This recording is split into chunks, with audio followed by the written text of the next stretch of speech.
One thing we're also really encouraged by and proud of in our company is our Giving Seeds program. And for every 10 collections that we sell, we donate one to a school garden program or an urban garden program or some other charity that's into growing their own food and saving their own seeds. And the reality is that we're trying to inspire everyone to become seed savers and put ourselves out of business. Yeah. Yeah.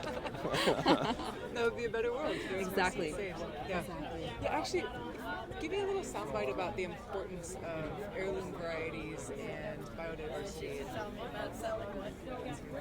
That's a really beautiful question because a lot of people don't even know really what an heirloom is. They know the buzzword. They generally tend to think it's a tomato because that's pretty much all that is sold in most grocery stores. And the reality is that heirloom signifies that it has a heritage, it has a culture, it has a story.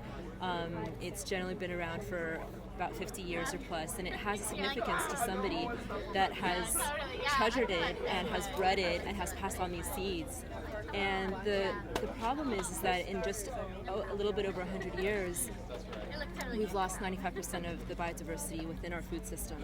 So up to 1903, we had about 1,500 varieties, plant varieties, available to us, and each of those 1,500 plant varieties had thousands of sub-varieties. And today, 95% of that is gone. So we're at that point in the hourglass where we have the opportunity to turn things around and re-inspire our culture and really bring back a lot of these varieties that don't exist anymore, but are held in the hands of some people up in the mountains or in some treasured places. And so we're really hoping to bring that back to the public and bring that awareness into people's minds. And that's really where the seed saving becomes important because yes, it's being done by the farmers and larger agricultural entities, but a lot of the genetics need to be preserved just in the backyard in people's home gardens. And not only is it a great way to conserve what we have left in the gene pool of like our common foods, and heirlooms are always open pollinated, which means you can save the seed from that variety and plant it and you'll get offspring true to the parent, where a hybrid you don't know what you're going to get from, and sometimes they're sterile. But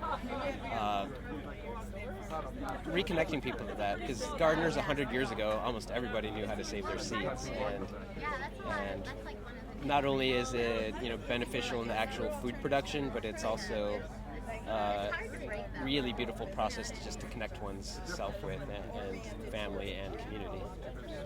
And to connect to the life cycle of a plant, a lot of people don't know what a seed of a lettuce head looks like or carrots. So when you allow something to go to flower, you see the whole reproductive cycle and go back to the seed. Thank you guys so much. Thank you. Yay, thank you.